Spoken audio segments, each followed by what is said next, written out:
नमस्कार, स्वागत है आप सभी का बनो अपना फाइनेंस मिनिस्टर में और मैं हूं आपके साथ कविता थपलियाल। अगले 1 घंटे हम आपको दे रहे हैं इन्वेस्टमेंट की क्लास। जी हाँ, इस शो के ज़रिए इन्वेस्टमेंट की कोई सी भी मुश्किल बात हो जो आपको समझ में नहीं आ रही हो या आसान बात को ही आपको अपने पोर्टफोलियो में लागू करना हो, क्योंकि जब भी पैसों की बात आती है, इन्वेस्टमेंट की बात आती है, तो या तो लोग विश्वास नहीं कर पाते हैं आसानी से जो आपको सलाह देना चाह रहे हैं, या तो फिर कोई कुछ ज़्यादा ही जल्दी विश्वास करके हर किसी की बात मान लेता है। इन सब के बीच में आप कैसे डिसाइड करें कि आपको जो रणनीति बताई जा रही है, जो सलाह दी जा रही है, जो समझाइश दी जा रही है, वो सही है या नहीं है। हम इस शो पर भरोसेमंद और रजिस्टर्ड एडवाइजर्स को बुलाते हैं, एक्सपर्ट्स को बुलाते हैं, जो आपको आपकी ज़रूरत के मुताबिक सलाह देते हैं और आपको निवेश की प्रक्रिया सिखाते हैं, उससे रूबरू करवाते हैं। तो आज भी शो में बहुत कुछ खास होने वाला है और बुधवार का दिन है और ऐसे में विमेंस वेडनेसडे हमारी आज की खास पेशकश भी है। तो चलिए एक बार देख लेते हैं क्या है खास आज शो में, ऑन द शो पर। निवेश में महिलाओं का मास्टर स्ट्रोक। जी हाँ, ताज़ा डेटा जो आया है उसमें महिलाओं को एसआईपी पर बराबर का भरोसा है, ये बात सामने निकल कर आती हुई दिखाई दे रही है। इतना ही नहीं, शेयर बाजार और म्यूचुअल फंड दोनों में ही महिला निवेशकों का जलवा जो है वो कायम है, वो बरकरार है। हाउसवाइफ्स जो हैं वो कैसे शेयर होल्डर बन रही हैं और कैसे किन किन कंपनियों के शेयरों में निवेश कर रही है, इक्विटी बाजार में इनकी भागीदारी जो बढ़ रही है उसका क्या मतलब है और कैसे हमें इसको देखना चाहिए, आगे कैसे महिलाओं के निवेश को और उनकी इक्विटी में भागीदारी को बढ़ाना चाहिए। विमेंस वेडनेसडे में आज हमारी ये बेहद खास हाईलाइट।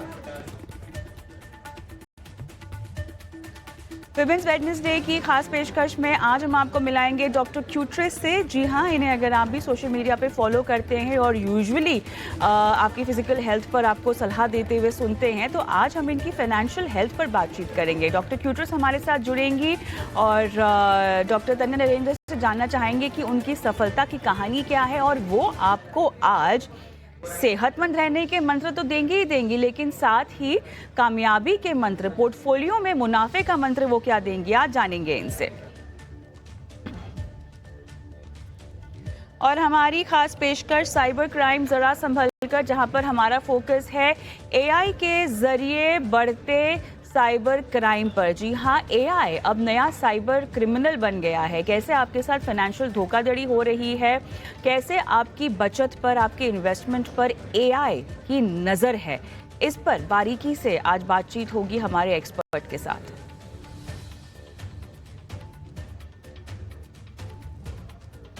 और विमेंस वेडनेसडे में अगर आप भी अपने सवाल पूछना चाहती हैं, अगर आप एक ऐसी महिला है जिन्होंने अपनी इन्वेस्टमेंट की शुरुआत कर दी है या जो बस सोच ही रही है कैसे आगे बढ़ना चाहिए, अगर आपको भी मार्गदर्शन चाहिए, गाइडेंस चाहिए, तो अपने सवाल हमें व्हाट्सएप कर सकती हैं 9619873567। इस नंबर पर अपने सवाल हमें भेज दीजिए। और इतना ही नहीं, अगर आप चाहें तो YouTube पर भी अपने सवाल छोड़ सकती हैं, कमेंट बॉक्स में आप अपने सवाल डाल दीजिए और हमारी टीम आपको कॉल करेगी, आपके सवालों को शो में शामिल करेगी। एक्सपर्ट के जरिए हम आपको आपके फाइनेंशियल पोर्टफोलियो पे सलाह दिलवाएंगे।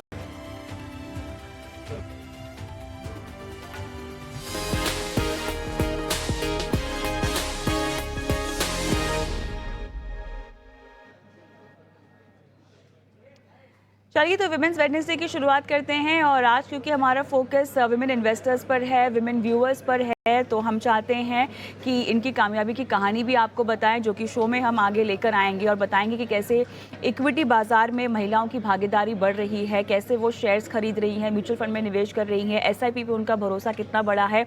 और सबसे बड़ी बात, ये जो निवेशक हैं, विमेन इन्वेस्टर्स जो हैं, ये छोटे मझोले शहरों से आ रहे हैं। क्या है इनकी कहानी, हम आगे शो में जानेंगे। लेकिन चलिए, हर्षवर्धन रुंगटा सीईओ है रुंगटा सिक्योरिटीज़ के, हमारे साथ जुड़ भी गए हैं और अब इनसे बातचीत की शुरुआत करते हैं और सवाल जवाब का सिलसिला जो कि हमेशा हम इनके साथ करते हैं उस पर आगे बढ़ते हैं। हर्ष, गुड इवनिंग, स्वागत है आपका।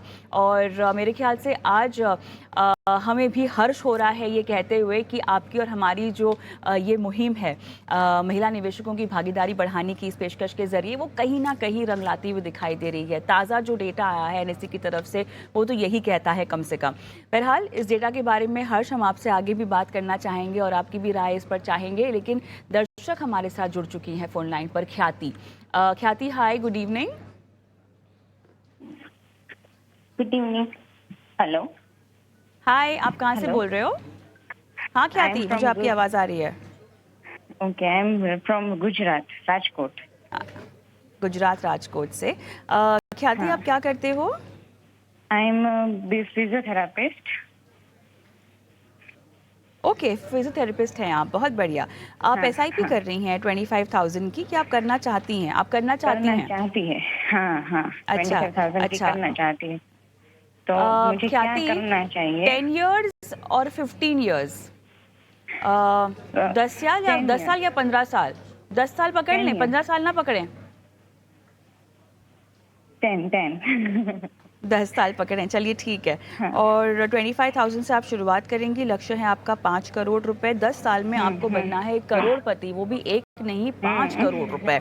हाँ। ख्याति, कैसे सोचा आपने एसआईपी करने के बारे में? आपने कहाँ से पढ़ाई की है, कुछ बताइए। मतलब information to start investment in equity Yes, और yes. म्यूचुअल फंड्स, आपने कैसे समझा इसको?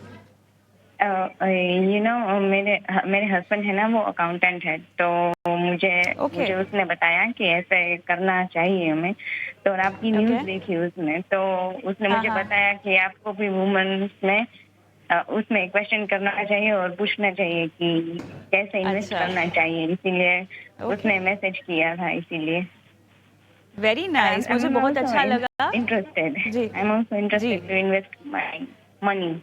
Very good, very nice, and I really appreciate this because क्या होता है ना, ऐसे बहुत सारे हस्बैंड्स हैं जो हमें फ़ोन करते हैं।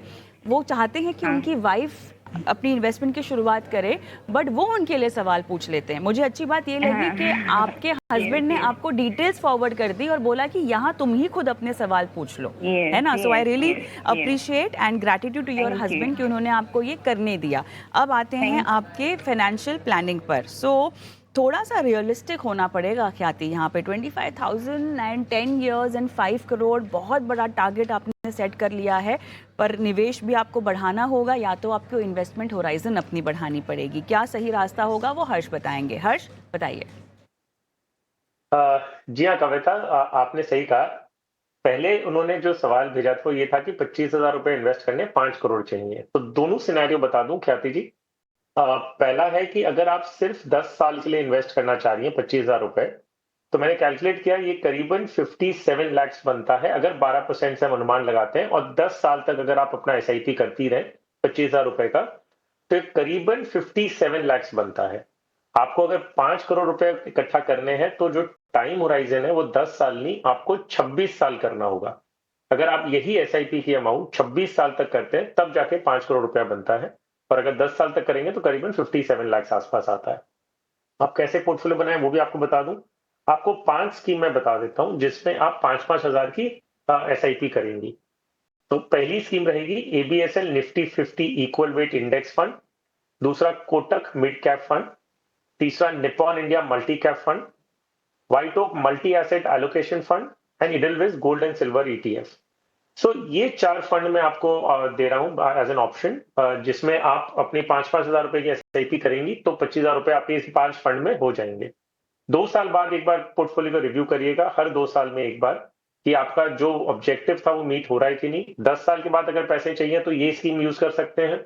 अगर 25 साल या 26 साल रुक सकते हैं तो भी आप यही स्कीम यूज कर सकते हैं। लेकिन क्योंकि सारी लगभग इक्विटी स्कीम्स हैं, मेरा सुझाव रहेगा कि कम से कम 8 से 10 साल का टाइम होराइजन लीजिएगा। क्योंकि इक्विटी स्कीम्स हैं तो आपको उतना टाइम होराइजन अपने पास रखना होगा। चलिए, मैं यहाँ पर एक बार फिर से थोड़ा सा रिकैप कर देती हूँ जो फंड्स आपको रेकमेंड किए जा रहे हैं। ABSL Nifty 50 equal weight index, यहाँ पर 5,000 इसमें डालिएगा। कोटक का मिड कैप है, निप्पॉन का मल्टी कैप, व्हाइट ओक का मल्टी एसेट, इडलवाइज का golden silver ETF fund of fund आपको रेकमेंड किया जा रहा है। हर्ष, ऑलरेडी मल्टी एसेट एलोकेशन में कमोडिटी एक्सपोजर होगा, तो उसके अलावा आप उनको एक गोल्डन सिल्वर का specifically ETF fund of fund भी रेकमेंड कर रहे हैं, कोई खास वजह?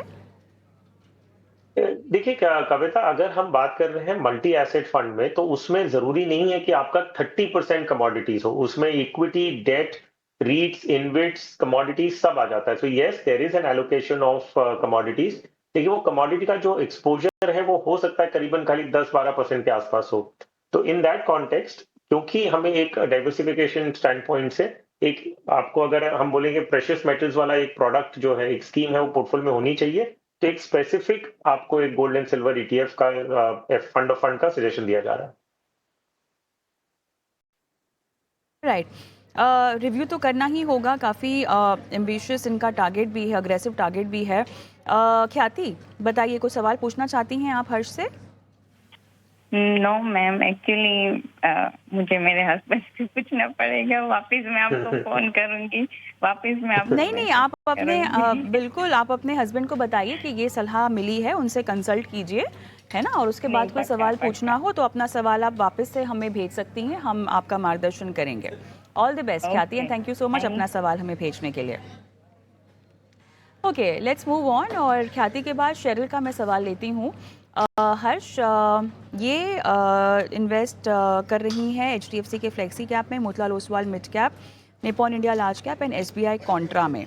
ओके, और अब जो है इनको SIP या स्टॉक, दोनों में से क्या करना है, इस पर इनको सलाह चाहिए।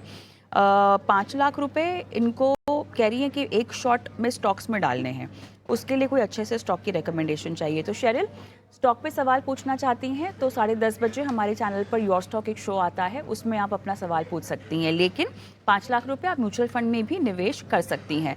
और ये जो आपने फंड्स अपने पोर्टफोलियो में डाल रखे हैं, इन्हीं में ही क्या 5 लाख रुपए आपको डिवाइड करने चाहिए, इसकी सलाह हम ले लेते हैं। और साथ ही आपने शेरिल हमें ये नहीं बताया कि आप कितने सालों के लिए निवेश कर रही हैं। हालांकि इक्विटी में आप स्टॉक के ज़रिए पैसे लगा सकते हैं, म्यूचुअल फंड के ज़रिए भी लगा सकते हैं, बट दोनों की टाइम होराइजन बहुत मैटर करती है। हर्ष, मेरे ख्याल से थोड़ा सा गाइडेंस मुझे लगता है कि आपको देनी चाहिए शेरिल को, कि इन टर्म्स ऑफ स्टॉक आप जितना लंबा चाहें उतना लंबा रुक सकते हैं। म्यूचुअल फंड में बहुत ज़रूरी है, अगर इक्विटी ओरिएंटेड ले रहे हैं तो 5 साल या उससे ज़्यादा का नज़रिया रखें। टाइम होराइजन को लेके ज़रा सलाह दीजिएगा, बिकॉज हर्ष, ये भी पाया जा रहा है कि बहुत सारे लोग जो हैं म्यूचुअल फंड्स को भी स्टॉक्स की तरह खरीद रहे हैं, वो म्यूचुअल फंड में भी ट्रेडिंग करने की एक मानसिकता रखते हैं, ये बात भी सामने आ रही है। तो एक क्लियर डिस्टिंक्शन होना चाहिए। थंब रूल क्या कहता है in terms of investment duration in a stock and in a mutual fund, and why?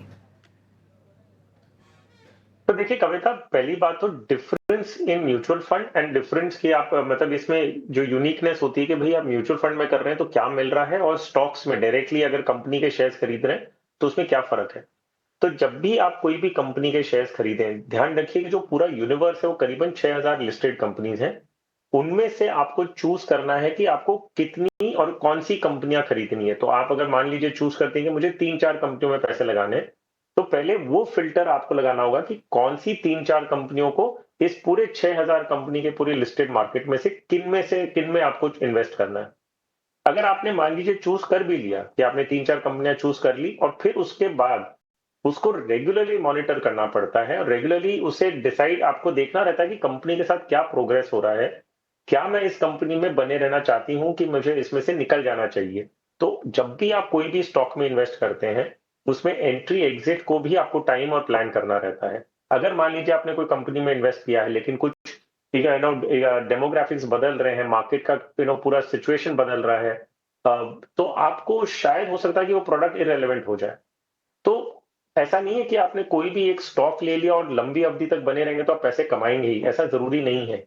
अगर आपने कोई भी एक सिंगल स्टॉक में लिया है तो वो कंपनी बंद भी हो सकती है। उदाहरण के रूप में मान लीजिए आप किंगफिशर एयरलाइन, एक टाइम पे बहुत अच्छी एयरलाइन थी, चल रही थी, बहुत अच्छा काम कर रही थी, लेकिन अगर कोई इंसान कहता है कि आज बंद होने के बाद भी किंगफिशर एयरलाइन मान लीजिए बंद हो गई, मैं शायद उसे 10 साल तक लंबी अवधि के लिए रखूंगा, तो मैं क्या पैसे डेफिनेटली कमाऊंगा? ऐसा नहीं होता। सो स्टॉक्स में आप अपना वैल्यू जीरो भी कर सकते हैं, और लॉन्ग टर्म में जरूरी नहीं है कि आप पैसे बनाएंगे। यही चीज जब आप म्यूचुअल फंड में इन्वेस्ट करते हैं, तो जब आप म्यूचुअल फंड में पैसे डालते हैं, एक स्कीम करीबन 30 से 40 कंपनियों में इन्वेस्ट करती है, कोई भी एक कंपनी में इन्वेस्ट नहीं करते। दूसरा, आप म्यूचुअल फंड को लंबी अवधि के लिए होल्ड कर रहे हैं। मान लीजिए आपने आज इन्वेस्ट किया, 10 साल तक आप उसे होल्ड करते हैं। तो म्यूचुअल फंड तो आपने 10 साल तक होल्ड किया, लेकिन उसके अंदर की जो 30 से 40 कंपनियों में आप इन्वेस्ट कर रहे हैं वो लगातार बदलती रहती हैं। फंड मैनेजर उसमें डिसीजन वो मार्केट को ट्रैक करते हैं और डिसाइड करते हैं कौन सी कंपनी की के आपको अभी आगे जाते हुए फायदा होगा, कोई कौन सी कंपनी को थ्रेट है, कौन सी कंपनी इररिलेवेंट हो जाएगी, कोई नया डेवलपमेंट आने की वजह से। तो इन सब पहलुओं को ध्यान में रखते हुए अंडरलाइंग जो स्टॉक्स होता है म्यूचुअल फंड में वो बदलते रहते हैं। तो एज एन इन्वेस्टर आप अगर लॉन्ग टर्म की बात कर रहे हैं तो म्यूचुअल फंड एक ऐसा प्रोडक्ट है जिसमें आपको लगातार और कंटिन्यूअसली आपको स्टॉक्स चेंज करने नहीं रहते। शेयर मार्केट में अगर आप डायरेक्टली इन्वेस्ट कर रहे हैं तो आपको वो सारा डिसीजन आपके खुद से लेना होता है और सारी कंपनियों का आपको ट्रैक करना रहता है कि कौन सी कंपनी आप बने रहे और कब उस कंपनी में से निकल जाए। सो ये प्राइमरी डिफरेंस है जिसका जैसा एक्यूमेन है। अगर आपके पास शेरिल आपके पास अगर वैसी कैपेबिलिटी है कि आप मार्केट को ट्रैक कर सकें और कर सकें तब आप शेयर खरीदिए, नहीं तो आप म्यूचुअल फंड का जरिया लेंगे तो ज्यादा बेटर है। अब आपके पोर्टफोलियो पे आते हैं। आपका जो म्यूचुअल फंड का पोर्टफोलियो है वो वैसे देखा जाए तो अच्छा है। सिर्फ एक बदलाव मैं कहूंगा करने के लिए, आप निप्पॉन लार्ज कैप फंड की जगह पे आप white okay multi asset allocation fund ले लें। अगेन इसमें क्या होगा कि equity, debt, commodity, REITs, InvITs सब आ जाएगा आपके हाथ में। और large cap, Nippon India large cap एक अच्छी स्कीम है, ऐसा नहीं कि स्कीम अच्छी नहीं है, लेकिन क्योंकि आपके पास एक फ्लेक्सी कैप फंड है जो क्वाजी लार्ज कैप के बराबर ही है, तो इसी के लिए मैं ये बदलाव दे रहा हूं ताकि आपके पास थोड़ा प्रेशियस मेटल्स, थोड़ा डेट, थोड़ा रीट्स एंड इन्वेट्स भी आपके पोर्टफोलियो में आ जाए। बस एक बदलाव आपके पोर्टफोलियो लेके, बाकी इक्विटी, डायरेक्ट शेयर्स और म्यूचुअल फंड का फर्क मैंने आपको बता दिया। आप जहां कंफर्टेबल हैं वैसा इन्वेस्टमेंट कर सकती हैं। ये तो शेरिल को यहाँ पर आपने काफ़ी विस्तार से पूरा पोर्टफोलियो और उसकी प्लानिंग तो बता दी है। मेरे साथ फ़ोन लाइन पे शेरिल नहीं है, वरना जो है हम थोड़ा सा और इनके सवाल पर इनके डाउट्स के मुताबिक चर्चा कर पाते। लेकिन क्योंकि विमेंस डे की हम बात कर रहे हैं और विमेंस डे में बहुत ज़रूरी है इस बात को सेलिब्रेट करना कि महिलाओं की भागीदारी इक्विटी बाज़ार में बढ़ रही है। कुछ डेटा आपके स्क्रीन पे अब हम फ्लैश करेंगे और ये डेटा क्या कहता है आप भी देखिए और आपको ये बात समझ में आ जाएगी कि इस तरह के प्लेटफॉर्म की कितनी ज़रूरत है। विमेंस वेडनेसडे में इसीलिए ही हम महिलाओं के निवेश के सवाल लेते हैं ताकि हम उन्हें इस सफ़र में आगे बढ़ा सकें।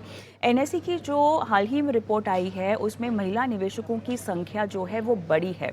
2% जो है ये संख्या बड़ी है। 2% आपको बहुत छोटा सा नंबर लग रहा होगा, लेकिन यकीन मानिए जिस कहानी की हम बात कर रहे हैं वो कहानी में 2% का इजाफा होना एक बहुत बड़ी कामयाबी है। हालांकि सफ़र ख़त्म नहीं हुआ है, लेकिन कहीं ना कहीं ये कहानी बढ़ रही है। इसको देखकर जानकर ही हम बहुत ज़्यादा खुश हैं। महिलाओं का हिस्सा जो है 2023 में लगभग 22.5% था, अब 2025 में 24% के आसपास हो गया है। जबकि पुरुष निवेशकों की बात करें तो इसमें थोड़ी सी कमी आई है। यहाँ भी 2% तक की कमी हमें ओवरऑल इन्वेस्टमेंट में आती हुई देखी है। 77.5% के आसपास का आंकड़ा था जहाँ तक 2023 की बात है। अब ये आंकड़ा घटकर 75% के आसपास रह गया है। राज्यों के अनुसार अगर हम देखें तो राजस्थान में महिला निवेशकों की जो इन्वेस्टमेंट है वो सबसे ज़्यादा है। और इसके अलावा यूपी, गुजरात, महाराष्ट्र, दिल्ली में भी हमने देखा है कि महिलाओं ने बढ़ चढ़कर निवेश से अपना रिश्ता जो है वो जोड़ा है। और इतना ही नहीं, अगर हम छोटे मझौले शहरों की भी बात करें तो वहाँ भी कहानी बहुत अच्छी है। कई सारे इलाके झारखंड के, मध्य प्रदेश, बिहार के, यहाँ पर भी महिलाएं जो हैं काफ़ी जागरूक हुई हैं और स्टॉक्स में इन्वेस्ट कर रही हैं, म्यूचुअल फंड में निवेश कर रही हैं, एसआईपी कर रही हैं। ये बात जो है वो सामने निकलकर हमें आती हुई दिखाई दे रही है। ओवरऑल जिस तरह से हम डीमैट खाते ज़्यादा खुलते हुए दिखाई दे रहे हैं उसमें अगर आप सोचिए इतना बड़ा हिस्सा, 24.5% हिस्सा महिलाओं का है। हर्ष, तो अभी तो बस शुरुआत है। वो कहते हैं ना, ये तो सिर्फ ट्रेलर है, पूरी पिक्चर तो अभी बाकी है, ये कहना चाहिए हमें। क्या कहेंगे आप? जी हाँ कविता, ये बहुत अच्छा ट्रेंड है एक्चुअली। हम देख रहे हैं कि फाइनेंशियल फ्रीडम एक बहुत इंपॉर्टेंट एलिमेंट है। हम कोई भी एक इंसान की लाइफ में देखें कि आप अगर जागरूक होके, इन्फॉर्म्ड होके आप अगर एक डिसीजन लेती हैं, और हर एक इंसान, मान लीजिए जो प्रोफेशनली एंगेज्ड महिलाएं हैं जो इनकम जनरेट कर रही हैं आउट ऑफ एक्टिव एम्प्लॉयमेंट, तो वो अपनी सेविंग्स करके वो इन्वेस्ट कर रही हैं। अगर हम होम मेकर्स की बात करें, जिन्हें जो घर का ध्यान रखती हैं, जो उनको मान लीजिए घर खर्च के लिए जो पैसे होते हैं उनके पास, उसमें से बचा के अगर सेव करती हैं, तो आप इन्वेस्टमेंट आप कोई भी तरीके से करें, ये इंपॉर्टेंट है कि आप समझें कि पैसे अगर आप अपने पास रखते हैं, किधर कोई पिगी बॉक्स में रखते हैं तो वो ग्रो नहीं करते। आप अगर ऐसी जगह पे इन्वेस्ट करते हैं जहां पे आगे जाके उसका पैसे की ग्रोथ भी हो और आपके फ्यूचर के लिए जो रिक्वायरमेंट हो उसके लिए आपको काम आए, तो ये एक बहुत अच्छा ट्रेंड है। हम फाइनेंशियल इंक्लूजन की तरफ जा रहे हैं। आपने जो शहरों के नाम लिए, छोटे शहर भी हैं जिसमें महिला आगे आके इन्वेस्ट कर रही हैं। तो आई थिंक ये एक ओवरऑल इनिशिएटिव जो मान लीजिए सेबी का है for investor awareness, mutual funds हैं जो इन्वेस्टर अवेयरनेस प्रोग्राम्स के लिए बहुत सारा मेहनत करते हैं, जो मीडिया चैनल्स हैं जो घरों तक पहुंचते हैं, और आप जो प्रोग्राम रन कर रही हैं स्पेसिफिकली वुमेन्स वेडनेसडे बोल के, तो ये एक्चुअली एनकरेज करता है और मोटिवेट करता है विमेन को फाइनेंशियल इंक्लूजन और फाइनेंशियल सिक्योरिटी के तरफ। So I think it's a very very good initiative, और मैं चाहूंगा कि ये नंबर आगे जाते हुए इक्वल हो। ऐसा क्यों है कि आज की तारीख में 75% मेल्स हैं और बाकी के जो 24 है या 25% फीमेल्स हैं। हम देखना चाहेंगे कि ये एक्चुअली इक्वल होगा, तब जाके हम मानेंगे कि पूरा मिशन अकम्प्लिश हुआ है। अकम्प्लिश मेरे ख्याल से ये एक वर्ड है जो सुनने को हम सब बेताब हैं, और कहीं ना कहीं हमारी कोशिश, हमारा प्रयास इसी सपने को साकार करने में है। हम आगे बढ़ते हैं और चलिए अब ममता पांडे जी का सवाल लेंगे, और इन्होंने भी अपना सवाल यूट्यूब के ज़रिए हम तक पहुंचाया है हर्ष। और 24,000 की एसआईपी कर रही हैं, 6 फंड्स हैं इनके पास। जेएम अग्रेसिव हाइब्रिड है, कोटक का मल्टी कैप है, जेएम फ्लेक्सी कैप है, मोतीलाल ओसवाल मिड कैप है, बंधन स्मॉल कैप है इनके पास। और इन्होंने जो है कुछ लक्ष्य अपने लिए तय किए हुए हैं। ओके, सो ये कह रही हैं कि बेटी जो कि 28 साल की है, और बेटे के लिए निवेश है बेसिकली, ओवरऑल उसकी इन्वेस्टमेंट स्ट्रैटेजी और बेहतरी के लिए। बेटी की उम्र 28 साल की है, निवेश अवधि 30 साल रखी है उन्होंने अपने लिए, अपने बेटे के लिए। ओके, सो ममता जी, बहुत अच्छी बात, बीइंग अ पेरेंट आप अपने बेटे के भविष्य के बारे में सोच रही हैं। बट अगर ये सवाल आपके बेटे पूछते तो ज़्यादा अच्छा होता, बिकॉज उससे ये अंदाज़ा होता कि वो अपने निवेश का खुद ख्याल रख रहे हैं। मेरे ख्याल से निवेश, हर्ष, पेरेंटिंग में इन्वेस्टमेंट्स की जानकारी देना बहुत ज़रूरी होता है। और आप भी एक पिता हैं और आपके बेटे भी बाहर विदेश में पढ़ाई कर रहे हैं। जब भी आप परवरिश की बात करते हैं, और ख़ास तौर से अगर मैं न्यू एज पेरेंट्स की बात करूं, तो वो काफ़ी सजग है, काफ़ी हैंड्स ऑन है अपने बच्चों की तमाम बातों को लेकर, और इन्वेस्टमेंट एज अ प्रोसेस को इंट्रोड्यूस कराने को लेकर भी। ममता जी भी अपने बेटे के लिए वही चाहती हैं, उनके लिए कॉर्पस इकट्ठा करना चाहती हैं। अब यहाँ पर एक अच्छी बात भी है, बुरी बात भी है। अच्छी बात मुझे यहाँ पर ये लगी कि बीइंग अ पेरेंट वो इन्वेस्टमेंट स्ट्रैटेजी करके दे रही हैं, बिकॉज हर पेरेंट्स की ख्वाहिश होती है और हर पेरेंट अपने बच्चे को एक कंफर्टेबल लाइफ जीता हुआ देखना चाहते हैं। मुझे एक चीज़ जो खटक रही है, या पता नहीं शायद जानकारी भी नहीं है हमारे पास, कि उनके बेटे खुद इस प्रोसेस में कितने इन्वॉल्व हैं। बिकॉज 28 साल की उम्र के जितने भी लोग जिनसे आजकल हम मिल रहे हैं, या जो न्यू सेट ऑफ इन्वेस्टर्स हैं इस उम्र के, वो अपने आप काफ़ी हैंड्स ऑन है। इनफैक्ट वो जनरेशन प्रीवियस जनरेशन के पोर्टफोलियो को संभाल रही है। एक ये ट्रेंड भी हमने आता हुआ देखा है। सो ओवरऑल आप कैसे इस बात को समझाएंगे, पेरेंटिंग में इन्वेस्टमेंट का महत्व, और ममता जी की पूरी strategy towards helping the son enter the investment world? तो देखिए कविता, पहली बात, as a parent I think हर एक इंसान को ये सोचना चाहिए कि आप फाइनेंशियल डिसिप्लिन अपने बच्चों को सिखाएं। मैं नहीं कह रहा हूं कि आपको इन्वेस्टमेंट्स है या इन्वेस्टमेंट गुरु बनाइए, लेकिन एक फाइनेंशियल डिसिप्लिन विच मीन्स कि जो भी आप खुद कमा रहे हैं या जो पेरेंट्स के पैसे हैं उसे रिस्पेक्ट करें, उसे सही तरीके से यूज करें। ये नहीं कह रहा हूं कि यूज ना करें, ये नहीं कि बच्चों को हर चीज के लिए टोकें कि भाई आप खर्चा क्यों कर रहे हैं। अगर आप अफोर्ड कर सकते हैं तो डेफिनेटली वो लाइफस्टाइल जिएंगे। सिर्फ है जो भी चीज वो कर रहे हैं वो उस पैसे को रिस्पेक्ट करें ना। खुद कमाते हैं तो फाइनेंशियल डिसिप्लिन में क्या जरूरी है कि जैसे ही आप कमाने लगे, एक छोटी रकम आपकी कमाई की आप सेव करने लग जाए, इन्वेस्ट करने लग जाए, क्योंकि वो आपको फ्यूचर में काम आना ही है, आपकी रिस्पॉन्सिबिलिटीज बढ़ने वाली है। तो आप क्यों ना एक ऐसा फाइनेंशियल डिसिप्लिन उनके लिए दें कि भाई हम उनको समझाएं। एक आप मान लीजिए 100 रुपए कमा रहे हैं, उसमें से 10 या 20% आपको बचाना है फॉर मीडियम या लॉन्ग टर्म गोल्स। तो ये एक डिसिप्लिन आप अपने बच्चों को देते हैं, बहुत अच्छी बात है। दूसरा, उन्हें गाइड करिए कि किस तरह से इन्वेस्ट करना है, किस तरह से हमें रेगुलेटेड प्रोडक्ट्स में ही इन्वेस्ट करना है, किस तरह से हमें क्विक मनी को अवॉइड करना है। जैसे क्रिप्टोज हो गए या कोई भी अनरेगुलेटेड प्रोडक्ट्स हैं, उसमें एक बार का आपको लगेगा कि बहुत ज्यादा कमाई हो रही है वगैरह, लेकिन वो सही इन्वेस्टमेंट नहीं है। सो आई थिंक बेसिक एलिमेंट्स भी आप अगर बच्चों को खाली सही और गलत के बीच में फ़र्क बता दें, उतना काफ़ी है और आज की जनरेशन इतनी स्मार्ट है कि उन्हें सिर्फ़ एक डायरेक्शन देने की ज़रूरत पड़ती है, बाकी वो रास्ता पूरा अपने आप ही खुद समझ लेते हैं। तो आई थिंक जस्ट एक बेसिक डायरेक्शन दे दें और फिर बाद में उन्हें छोड़ दें कि भई वो एक्सप्लोर कर लें। सो सही गलत का फ़र्क। अब ममता जी की अगर हम देखें तो 28 साल के उनके बेटे हैं और वो इन्वेस्टमेंट उनके लिए कर रही हैं, उनके 28 साल के बेटे के लिए कर रही हैं 30 साल के लिए। तो बेसिकली वो अपने बेटे की रिटायरमेंट प्लानिंग कर रही हैं। So yes, I would encourage कि मुझे नहीं पता कि खुद की इनकम से कर रही हैं कि उनके बेटे की इनकम को ही वो मैनेज कर रही हैं, मुझे वो आइडिया नहीं है। लेकिन एसेंशियली प्रोसेस और अप्रोच सही है। सिर्फ जैसे आपने कहा कविता कि आपके बेटे को इन्वॉल्व करें क्योंकि आगे जाते हुए तो उन्हें खुद से ही हैंडल करना होगा। तो फिलहाल आप साझेदारी के साथ कर सकते हैं, दोनों मिलके कर सकते हैं और धीरे-धीरे आप अपने बेटे को अपने पोर्टफोलियो को हैंडल करने दीजिए ताकि ऐसा नहीं हो कि वो पूरी ज़िंदगी भर आप पे डिपेंडेंट रहे कि पैसे मैं हैंडल नहीं करता, मेरी मदर देखती हैं, मैं अपना काम कर रहा हूँ। कहीं न कहीं उन्हें जाके अपने पोर्टफोलियो को खुद को हैंडल करना ही होगा। तो धीरे-धीरे आप उनको वो पोर्टफोलियो हैंडओवर कर दें। पोर्टफोलियो की जहाँ की बात करें 30 इयर्स का टाइम होराइज़न है, 24,000 इन्वेस्ट करिए, 6 स्कीम्स हैं। हम इसे डेफिनिटली रिड्यूस कर सकते हैं। तो एक सजेशन है मेरा कि जेएम फाइनेंशियल की जो इनकी दोनों स्कीम है, जेएम फ्लेक्सी कैप और एग्रेसिव हाइब्रिड, ये दोनों बंद कर दें और बाकी की जो 4 स्कीम बचेंगी, उनमें 6-6 हज़ार रुपए की एसआईपी कर लें। तो इनका इनका पोर्टफोलियो में 4 स्कीम आ जाएगी with 6,000 each instead of the other way around कि 4,000 रुपया into 6 schemes.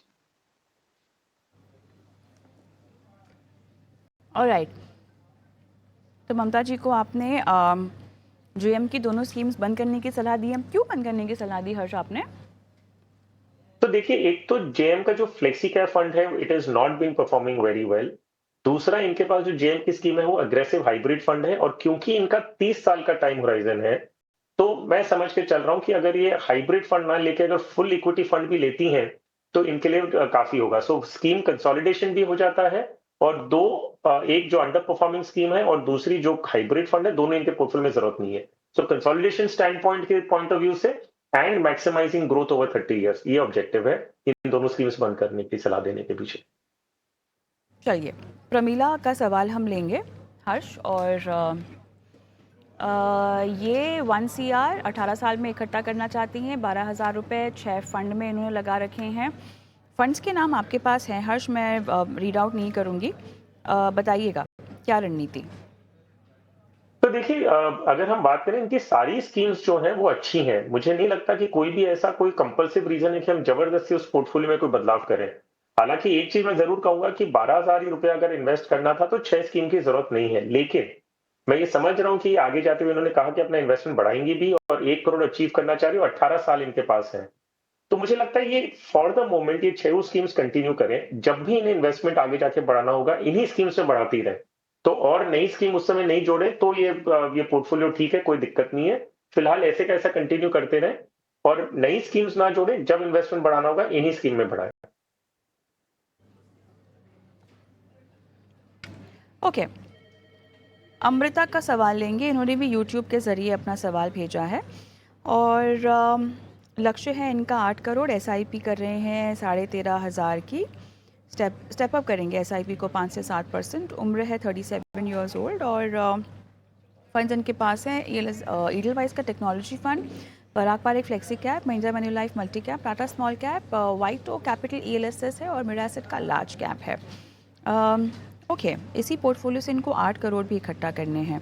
I think investment तो बढ़ाना ही होगा और इन्वेस्टमेंट होराइजन की मेरे पास कोई डिटेल नहीं है हर्ष। सो आई एम नॉट श्योर ये कितने साल तक इन्वेस्ट करेंगे, इनका टारगेट कितने साल में इनको अचीव करना है। तो वेल कविता, देखिए इन्होंने अपने सवाल में कहा था कि ये 37 साल की हैं और ये रिटायरमेंट के लिए सेव कर रही हैं और तो मैं मान रहा हूँ कि 20 साल समझ लीजिए आप रिटायरमेंट के पॉइंट ऑफ व्यू से देख लीजिए। लेकिन इन्होंने बच्चों की शादी और पढ़ाई के लिए भी कहा है, उसका टाइम होराइजन हमारे पास है नहीं। तो एक बार अगर मैं 20 साल भी समझ के चलूँ कि वो उनका टाइम होराइजन है, तो अगर और ये स्टेप अप करेंगी 5% से, जो सवाल था कि भई मैं हर साल 5% स्टेप अप भी करूँगी। तो अगर मैं अनुमान भी लगाऊँ कि 20 साल तक अगर ये इस तरह से इन्वेस्ट करती है, 13,500 अभी प्लस 5% स्टेप अप और 20 साल के लिए इन्वेस्ट करती हैं, तो 12% पे करीबन 1.8 करोड़ होता है। तो 1 करोड़ 80 लाख रुपए होते हैं और आपका टारगेट है 8 करोड़ का।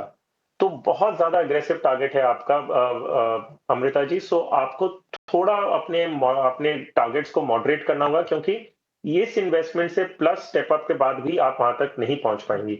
तो कहीं ना कहीं आपको सोचना होगा कि रिटायरमेंट, बच्चों की पढ़ाई और एजुकेशन को आप कैसे मॉडरेट करें, या तो आपको इन्वेस्टमेंट्स बहुत ज्यादा बढ़ाना होगा। सो दैट चॉइस आपको एक थोड़ा ध्यान देना होगा, और उस हिसाब से आप आगे की प्लानिंग करिएगा, specially relating to gold planning. आपके पोर्टफोलियो स्टैंड पॉइंट से बता दूं कि मुझे लगता है कि दो स्कीम आप मर्ज कर सकती हैं। एक है इडलविस टेक्नोलॉजी फंड। मुझे नहीं पता कि आपने ये सेक्टर फंड में कोई पास्ट रिटर्न्स देखते हुए किया है कि आप इस सेक्टर को में डेफिनेटली इन्वेस्ट करके मॉनिटर और ट्रैक करना चाहते हैं, मुझे नहीं पता। लेकिन फिलहाल मैं कहूंगा कि विदाउट नोइंग द डिटेल्स मेरी सलाह होगी कि एक बार आप ये बंद कर दें। दूसरा, जो आपका मल्टी कैप फंड है महिंद्रा मनुलाइफ, आप इन दोनों स्कीम की जगह एक Nippon India multi cap fund ले लें और उसमें टोटल 4,000 कर लें। जो आप इन दोनों स्कीम में कर रही हैं उसकी जगह एक बदलाव करके एक स्कीम मैंने चेंज कर दी है, बट बाकी जो स्कीम्स हैं वो आप कंटिन्यू कर सकती हैं। चलिए, मेरे ख्याल से सवाल जवाब के सिलसिले को हर्ष आज हम यहीं समेटते हैं, लेकिन हमेशा की तरह विमेंस वेडनेसडे की इस पेशकश में आप समय निकालते हैं, जुड़ते हैं और विमेन इन्वेस्टर्स का मार्गदर्शन करते हैं। बहुत बहुत धन्यवाद आपका। और तमाम महिला व्यूअर्स को हम एक बार फिर से बता दें कि इस शो में हम आपकी लाइफ फाइनेंशियल प्लानिंग करते हैं। अगर आप छोटी से छोटी शुरुआत करना चाहती हैं या सिर्फ शुरुआत ही करना चाहती हैं, जानती नहीं हैं कि इन्वेस्टमेंट की जगत से कैसे आपकी दोस्ती हो, तो हमारे एक्सपर्ट्स आपके लिए यहाँ पर मौजूद हैं। व्हाट्सएप कर दीजिए अपने सवालों को 9619873567 पर अपने सवाल भेज सकती हैं, और यूट्यूब पर अगर आप हमें देख रही हैं तो कमेंट बॉक्स में भी अपने सवाल डाल सकती हैं। कोई फंड्स खरीदें हो या नहीं खरीदें हो, या किसी भी स्ट्रैटेजी को लेकर आप कंफ्यूज्ड है, कोई स्पेसिफिक फाइनेंशियल गोल है जिसके लिए आपको स्ट्रैटेजी चाहिए हो, हमारे एक्सपर्ट्स आपकी प्लानिंग करवाएंगे, हम आपकी बात करवाएंगे उनसे लाइव इस शो पर। तो अपने सवाल लगातार हमें भेजती रहिए और हर बुधवार को हम आपके सवालों के जवाब देते हैं। एक ब्रेक लेते हैं और ब्रेक के उस पार विमेंस वेडनेसडे की जो हाईलाइट होती है सेगमेंट में, जहां पर हम एक ऐसी सफल महिला की कहानी आपको बताते हैं जो अपने ज़िंदगी के सफ़र से कई सारी महिलाओं को प्रेरणा दे रही हैं। उनके ज़िंदगी का सफ़र और साथ ही उनकी आर्थिक ज़िंदगी की कामयाबी जानते हैं हम, कामयाबी कहानी को जानने की कोशिश करते हैं, उनसे प्रेरणा लेते हैं। और आज डॉक्टर क्यूट्रिस के नाम से आप इनको जानते हैं, सोशल मीडिया पे इनको फॉलो भी करते होंगे, और हेल्थ टिप्स तो ये लगातार देती रही हैं, लेकिन आज इन्होंने रोल रिवर्स कर लिया है। आज ये फाइनेंशियल एडवाइज़र बन के हमारे साथ बैठी हैं और अपनी ज़िंदगी की फाइनेंशियल प्लानिंग से आप क्या सीख ले सकते हैं, इस पर बातचीत होगी इनके साथ इस छोटे से ब्रेक के बाद।